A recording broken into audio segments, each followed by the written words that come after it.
श्री कृष्ण। हम कृष्ण भगवान जी को हमारी क्लास समर्पित करते हैं। बहुत बहुत धन्यवाद कृष्ण भगवान जी, हमें फिर से गीता क्लास शुरू करने की इजाजत देने के लिए। अभी कर रहे हैं हम चैप्टर 16, श्लोका 8। तो श्लोका 6 से कृष्ण भगवान जी बोलना स्टार्ट किए थे कि राक्षस के स्वभाव वाले लोग कैसे होते हैं, है ना। तो उसके बारे में कृष्ण भगवान जी ने कहा था मैं एकदम ना विस्तार में बताऊंगा कि कैसे होते हैं। तो श्लोका 7 में कृष्ण भगवान जी ने बताया कि उनके मन के भाव कैसे होते हैं। श्लोका 7 में था मन के भाव। तो जिसका भी मन का भाव ऐसा होता है तो उनको समझ लेना चाहिए कि वो भाव राक्षस वाले हैं, है ना। क्योंकि आजकल तो राक्षस अलग से दिखते नहीं है, मनुष्य ही है जो राक्षस भी है, मनुष्य ही है जो है ना एक देवता समान भी है, देवी समान भी है, मनुष्य ही है जो मनुष्य के जैसे भी। तो जो भी है मनुष्य का ही रूप है, बस उसके अंदर जो उसके भाव विचार, उसका चरित्र, उसके कर्म, वो उसको बताएगा। वो बताएगा कि वो कैसा है, अच्छा बुरा, बहुत सिंपल लैंग्वेज में। अब यहाँ पे कृष्ण भगवान जी बता रहे हैं कि इन ये जो होते ना राक्षस भाव वाले, उनका संसार के प्रति क्या होता है, कैसे विचार होते हैं, वो किस नजरिए से संसार को देखते हैं। मन में तो क्या था समझ लिए, अब संसार को कैसे देखते हैं। उनको लगता है कि भगवान और सब कुछ नहीं है। कहाँ है भगवान, भगवान तो दिखते नहीं है, है ना। हमको भी नहीं दिखे आज तक।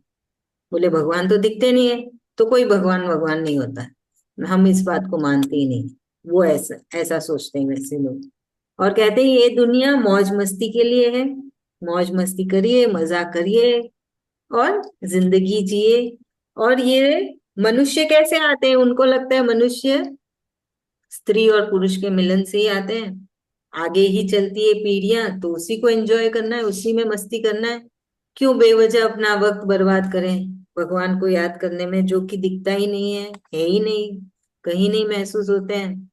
और वो लगते हैं कि ये जो सृष्टि बनी है वो मनुष्य स्त्री और पुरुष के मिलन से ही ये सृष्टि बन रही है, इवन उसी से आगे चलती जा रही है।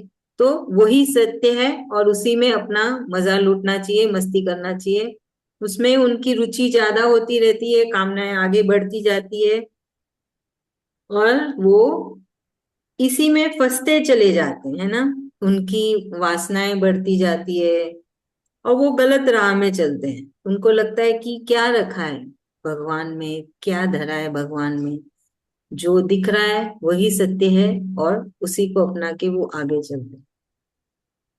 तो यहाँ पे ये सब कृष्ण भगवान जी हमको इसलिए बता रहे हैं कि आप समझ सकें कि आप कहाँ पे खड़े हैं, आपका स्टैंड कहाँ है।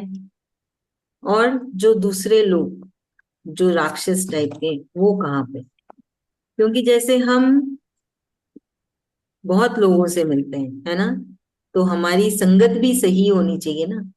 बोलते ना संगत का असर बहुत होता है, कहीं गलत संगत में ना पड़ जाए। क्योंकि मिलेंगे तो आप सबसे अच्छे से बुरे से, पर तब आपको डिसाइड करना है। आप में उतनी समझ होनी चाहिए कि कौन सही है। तो वो सही गलत के लिए ये सारी चीजें हमको कृष्ण भगवान जी समझा रहे हैं कि आप इंसान के गुण से समझना, रूप रंग से नहीं। वो तो बाहर का है, एक बार ही दिखता है बस, उसके बाद तो हम भूल भी जाते कौन कैसा दिखता है। पर जो अंदर के गुण होते हैं, विचार होते हैं, जैसे कर्म होते हैं, वो मायने रखते हैं हर बार हर घड़ी। तो यहाँ पे हमको दिखा है कि वो दुनिया को इस नजरिए से देखते हैं, तो यही है बोला है कृष्ण भगवान जी ने श्लोका में, श्लोका 8। चलिए अभी इसको कौन समझाएगा, सरोज भाभी बोलिए। कृष्ण भगवान जी यहाँ पर दो लोगों के बारे में समझा रहे। मनुष्य तो एक ही है, लेकिन विचार दोनों के अलग अलग होते हैं। कोई एक नेगेटिव एक पॉजिटिव वाले रहते हैं। जैसे नेगेटिव जो है राक्षस का बुद्धि रहता है, पॉजिटिव दिव्य शक्ति रहता है, भगवान का आंसर उसमें ज्यादा दिव्य रहता है, इसीलिए वो पॉजिटिव रहते हैं। तो वो यहाँ ज्यादा करके नेगेटिव बारे में बता रहे हैं कि मनुष्य राक्षस जो है वो कैसे दिखता है, क्या भाव है उसका, कैसे उसका चाल चलन है, उसके बारे में बता रहे हैं कि मतलब जो राक्षस होता है वो भगवान को मानते नहीं है।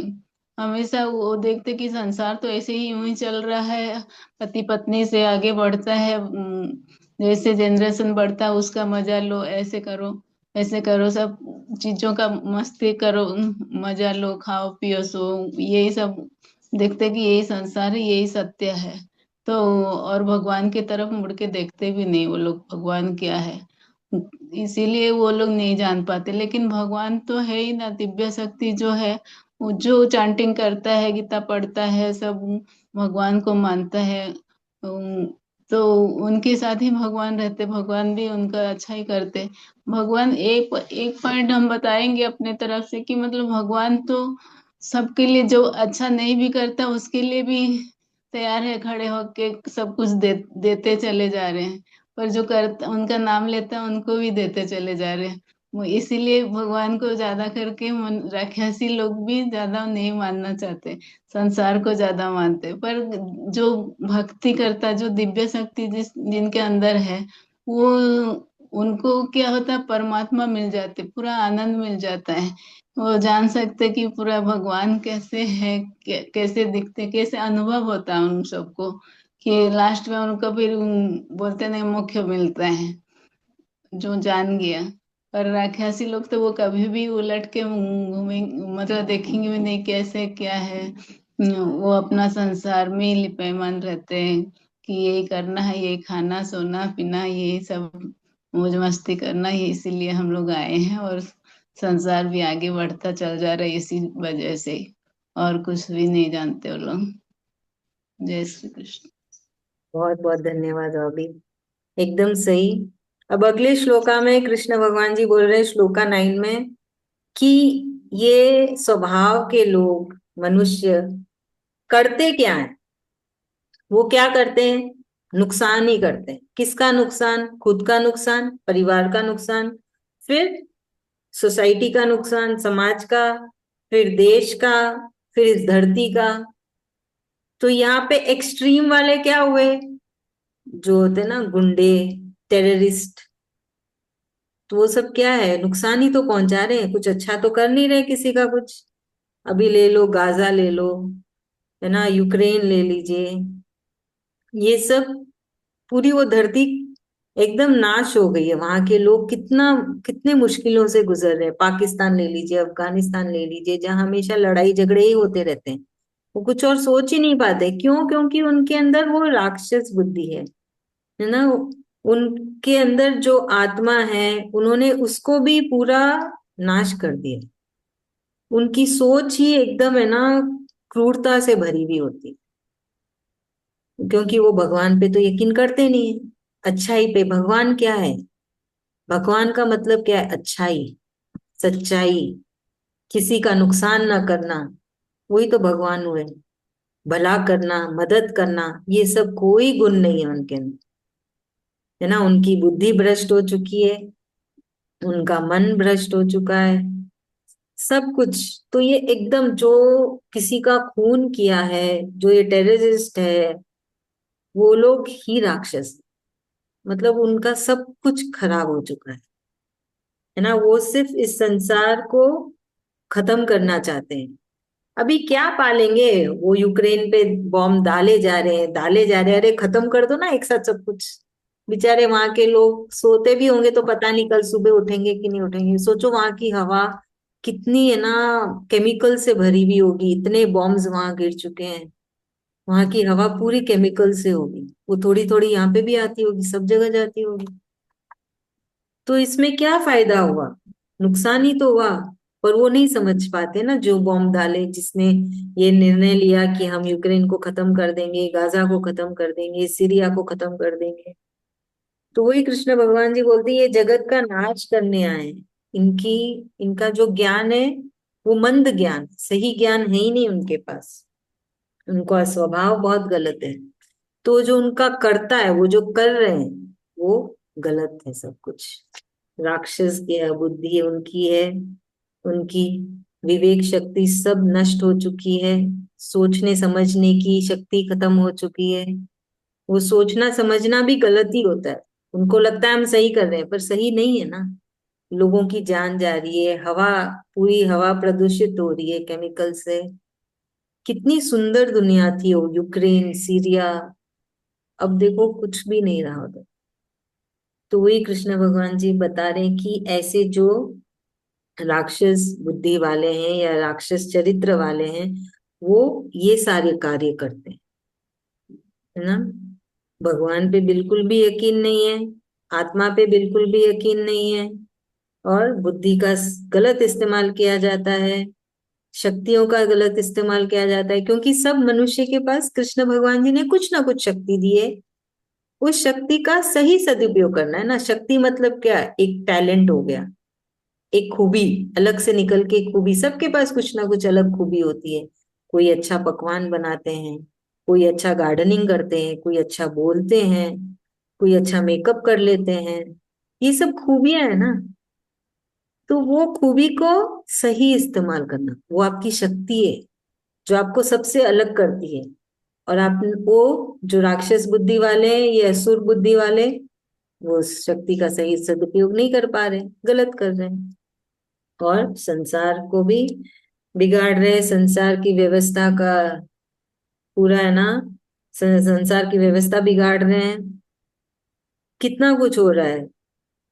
तो बस यही कृष्ण भगवान जी समझा रहे हैं। तो हमको भी यही समझना चाहिए, ये सब क्यों है, ये ज्ञान ही तो है। अब ये सब क्या है, हम तो है नहीं उतने लेवल तक, तो हम दूर दूर तक नहीं है। तो हमें क्यों बता रहे हैं कृष्ण भगवान जी, ये हमें ज्ञान दे रहे हैं कि हम समझ सकें कि जो गलत काम करते कैसे कर पाते हैं, वो गलत का क्यों कर पाते हैं, क्यों कोई किसी का खून कर पाता है, कितना मुश्किल है। हम एक चींटी को मार दे तो डर लग, कितना एक बार के लिए मन सहम जाता है, अरे मेरे हाथ से चींटी मर गई, नहीं मरनी थी, है ना। हम एक श्लोका की चैंटिंग कर लेते हैं उसके लिए, और किसी इंसान की जान लेना कितनी बड़ी बात होती है। तो वो इसलिए कर पाता है क्योंकि उसके अंदर असुर, असुर भाव, असुर चरित्र है उसका, असुर विचार है। तभी वो इतना बड़ा कदम ले सका कि वो किसी की जान ले लिया। तो वो राक्षस बुद्धि कहलाया, वो राक्षस इंसान ही है। ये सब हम समझें, है ना, कि कौन अच्छा है कौन बुरा है। क्योंकि इस संसार में हमें रहना है, समझना है, और सही लोगों के साथ रहने के लिए कहीं गलत संगत में ना पड़ जाए। तो यही है, कृष्ण भगवान जी समझा रहे हैं ये सारी चीजें। चलिए अभी इससे बोलिए, कौन समझाएगा।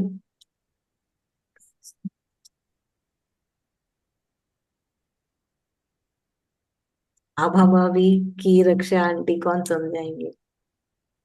हाँ दीदी, इसमें श्री कृष्ण भगवान जी हमें ये बता रहे हैं कि राक्षस प्रवृत्ति के बारे में, कि जैसे टेररिस्ट लोग जो होते हैं, अभी पहले के दुनिया में हम लोग को पता होता था कि ये राक्षस है, ये मनुष्य है। लेकिन अभी अभी की दुनिया में कौन है राक्षस?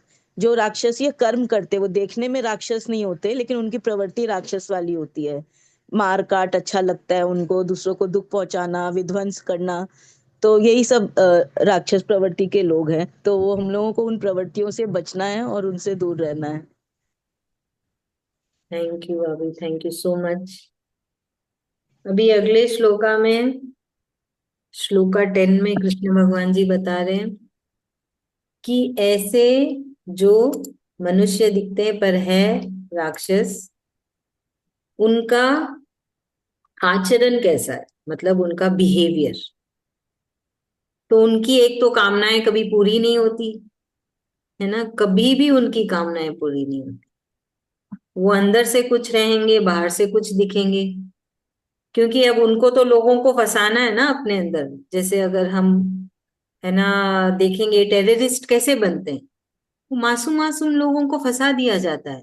ऐसे उनके सामने इतना अच्छा बोलेंगे, है ना, उनको हिप्नोटाइज कर देंगे, कुछ भी करेंगे, और लोगों को फंसा देंगे, क्योंकि वो लोग थोड़ी पैसे देते उनको कि आओ हमारी टीम में आओ, तुमको इतना रुपया मिलेगा, लोगों को मारो, कुछ नहीं देते उनको। परिवार से दूर ले जाते हैं, उनको फंसा देते हैं। तो वो क्या करते हैं, मीठी मीठी बातें करके लोगों को फंसा देते हैं ना, उनको गलत राह में ले जाते हैं, गलत शिक्षा दे देते हैं, उससे लोग फंस जाते हैं। अब बच्चे को फंसाना कितना आसान है ना, एक कोई भी बच्चे को ले लो, आप उससे बड़े प्रेम से बात करो, धीरे धीरे उसको अपना है ना अपने परिवार के विपरीत करा सकते हो आराम से। कोई भी ऐसी बुद्धि वाला होगा तो ये करेगा। तो ये भगवान जी वही बोल रहे कि ना ये लोग बहुत ही हाइपोक्रेसी होते हैं, इनमें घमंड बहुत होता है, और बहुत ही गंदे तरीके से वो बात करते हैं। मतलब किसी को भी इज्जत नहीं देना, एकदम एरोगेंट। और ये लोग को सही डिसीजन लेना कभी आता ही नहीं, बहुत ही स्वाभाविक है। उनके लिए तो सही कुछ और ही है, लोगों को मारना, गलत काम करना, किसी को नुकसान पहुंचाना उनके हिसाब से सही हो जाता है ना। तो ये होते हैं आसुरी स्वभाव वाले, जिनका आचरण ही भ्रष्ट है। तो ये जो था वो अति वाला था, सारा भ्रष्ट स्वभाव, उनका जो आचरण एकदम गलत, बिहेवियर एकदम गलत। टेररिस्ट तो सबसे अति हुए। तो वो जो टेररिस्ट बना उसकी शुरुआत तो छोटे से ही हुई होगी ना। तो हमें भी कभी भी छोटे में ही वो स्वभाव को खत्म कर देना चाहिए, जैसे खुद में हो या परिवार में हो या आसपास कहीं हो। कोशिश करनी चाहिए, कृष्ण भगवान जी से हेल्प मांगना चाहिए कि ऐसा ये स्वभाव नजर आ रहा है, दिख रहा है, आप हेल्प करिए कि ना हो। क्योंकि ये सब बदलाव कृष्ण भगवान जी ही कर सकते हैं, वो ही अपनी योग माया की शक्ति भेजेंगे, देंगे कि ये असुर चरित्र निकल जाए इस शरीर से, इस आत्मा को शुद्ध कर दे।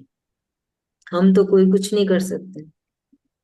तो बस यही कृष्ण भगवान जी समझा रहे हैं कि कैसे होते हैं ये असुर चरित्र वाले, असुर स्वभाव वाले, और कैसे ये है ना एक एक करके चीजों को बिगाड़ते हैं। उनका भी तो नुकसान ही है, फिर से उनको इस धरती में आना है, और खराब योनि मिलेगी, और दुख वाली योनि मिलेगी। दूसरों को भी नुकसान पहुंचाते हैं, परिवार को भी, संसार को भी, समाज को भी। तो होता है ना कि कोई कोई बहुत ही है ना पिछड़ी जगह में पैदा होते हैं। कैसे होते हैं, क्योंकि उनके पहले वाले जन्म में उन्होंने ऐसा कुछ काम किया होगा, तो ये जन्म उनको और भी खराब मिला, पिछड़ी होनी, कोई ट्राइबल कम्युनिटी में, और एक औरत जन्म होगी ट्राइबल कम्युनिटी में तो और भी खराब, उसकी तो और भी दुर्गति हो जाती है। तो कष्ट ही कष्ट भोगना हुआ ना। तो वही हमको यही कृष्ण भगवान जी समझाने की कोशिश करें कि कुछ भी ऐसे असुर वाले गुण, विचार, स्वभाव, भाव कुछ भी हो अंदर या किसी आपके परिवार में भी, तो उसको हटा दीजिए, खत्म कर दीजिए। तो वो तो समझाने से और कृष्ण भगवान जी की मदद से वो हो सकता है। फिर कृष्ण भगवान जी की कृपा हुई तो वो भाव सब कुछ हट जाएगा, खत्म हो जाएगा अपने आप। तो जरूर हेल्प मांगिएगा कृष्ण भगवान जी से, कोई बुराई नहीं है ऐसे सब, क्योंकि इसको हम कुछ नहीं कर सकते, सिर्फ और सिर्फ कृष्ण भगवान जी ही सब सुधार सकते हैं। ठीक है, अभी इसे कौन, रक्षा आंटी समझाएंगे। कृष्ण भगवान जी इस सब श्लोका में पहले तो मनुष्य के दो स्वभाव के वो होते। एक है वो उनके विचार शुद्ध रहते, वो भक्ति में उनके लीन रहते हैं, वो देवी विचार वाले है। और जो दूसरा है वो असुर असुर शक्ति रहती है, उनके विचार कैसे है इन बारे में वर्णन करते हैं। आसुरी विचार वाले लोग है ना, वो भगवान पे विश्वास नहीं रखते, वो सबको नुकसान पहुंचाते, अपने परिवार का समाज को देश को सब नुकसान पहुंचाते हैं। वो उनकी बुद्धि भ्रष्ट हो गई होती है, ऐसे भगवान जी बोलते हैं। और वो लोग है ना कि अब खुद का तो नुकसान करते ही है, लेकिन जो अच्छे लोग हैं उनको भी अपने वश में करने की कोशिश करते हैं, और उनका भी विचार में परिवर्तन लाने की कोशिश करते हैं। ऐसे असुरी लोग न ही भगवान पे विश्वास रखते हैं, बस समाज में कुछ मौज मस्ती करो ऐसे इनके विचार रहते हैं। तो भगवान बोलते हैं कि ऐसे जो अपने आसपास में जो ऐसे आसुरी लोग है अपने परिवार में, तो उनका अपन ने थोड़ा सा उनको बता के उनका थोड़ा सा आसुरी विचार बदल जाए, ऐसा करना चाहिए। और ऐसे लोगों से एक करना चाहिए कि भगवान पे विश्वास रखो। वो तो खुद का तो दूसरों का तो करते ही, लेकिन उनका खुद का भी नुकसान होता है। भगवान जी समझा रहे कि ऐसे लोगों जो आसुरी विचार वाले लोग रहते हैं उनका तो भी नुकसान होता है, और उसके लिए उनको अगले जन्म में वापस पृथ्वी पे जन्म लेना पड़ता है। और फिर वो उनका जो रहता है कर्म किया हुआ रहता है वो वापस उनको एक करना पड़ता है, भोगना पड़ता है। इसीलिए जी बोलते हैं कि अ, अपने जो विचार है वो शुद्ध रखो और भगवान भक्ति पे ध्यान दो। Thank you aunty, thank you so much. अभी हम आज की श्लोका की चैंटिंग कर लेते हैं। हमने 3 श्लोका किए, 8, 9 और 10। दीदी मैं विदा लेती हूँ। राधे राधे। हाँ जी, राधे राधे, जय श्री कृष्ण। सरोज भाभी आप पढ़ लेंगे?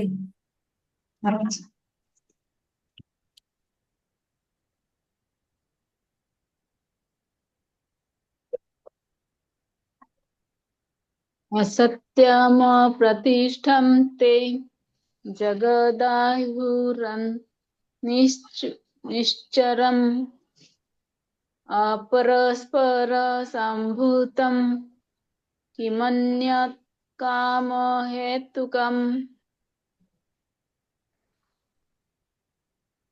एतम एतम द्वष्टिमवष्टभ्य नष्टात्मानो अल्पबुद्धयः प्रभवन्त्युग्रकर्मणः ख्यायाय जगतो हिताः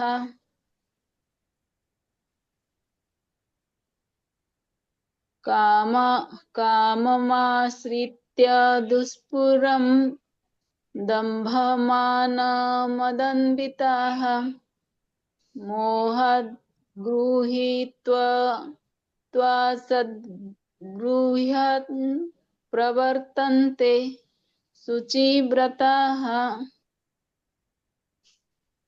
ये लास्ट वाला लाइन है, मोहा घृत्वा सद ग्राहन प्रवर्तन्ते शुचिव्रता। और दूसरे पढ़े मो मोहा मोहात। मोहद मोहद गृहीत्वा हाँ, तद द के नीचे क्या मात्रा है दीदी? ग के साथ र है, सदग्राहन। हाँ ग्रह। सद और ग के साथ र भी है क्या, पता हाँ नहीं चल रहा। हाँ, वो छोट। सदग्राहन हाँ, सदग्राहन प्रवर्तन्ते शुचिव्रता है। बहुत अच्छे भाभी। मोहद बताऊं, फिर से शेयर करूं क्या? नहीं नहीं, मैं अपना रिपीट कर रही थी, मतलब कि ठीक हो रहा है क्या नहीं? हाँ, नहीं होएगा, ठीक। आप बुक से पढ़ेंगे ना, सही आएगा। हाँ हाँ ठीक। आपको तो इतना अच्छा पढ़ना आता है। नहीं ठीक है, हमसे ही सीख है तो नहीं नहीं, फिर आप भी भूल। बहुत अच्छा पढ़ने लग गए हैं। गीता श्लोकास की चैंटिंग बहुत अच्छी कर रहे हैं। धन्यवाद कृष्ण भगवान जी का, इतने धन्यवाद अच्छे दीदी। से पढ़ने की इजाजत दी है। नहीं तो नहीं पढ़ पाते हैं ना। हाँ, नहीं हम लोग तो पहले पहले तो बहुत ही नहीं पढ़ पा रहे थे। हाँ, धीरे धीरे बहुत टाइम लगा, फिर थोड़ा सा अभी भी भूल होता है थोड़ा बहुत, पता नहीं चलता। नहीं नहीं, सही होता है। एक, मेरे ख्याल से पूरी गीता में एक मिस्टेक होगी, चलेगा, वो तो कृष्ण भगवान भी चलेंगे। चलिए, बहुत अच्छा है। बस याद रखिएगा, ज्यादा से ज्यादा गीता जी पढ़िए, है ना, कल जैसे। 11 हाँ, कल 11 से अच्छा, मैंने तो देखा ही नहीं। कल 11 से हम लोग और एक ग्रुप है तो उसमें आया, तो कल एकादशी है। अच्छा, मैं देखी नहीं इस बार कुछ भी। जया एकादशी है कल। जया एकादशी है। कितने बजे स्टार्ट हो रही है कल? 7 से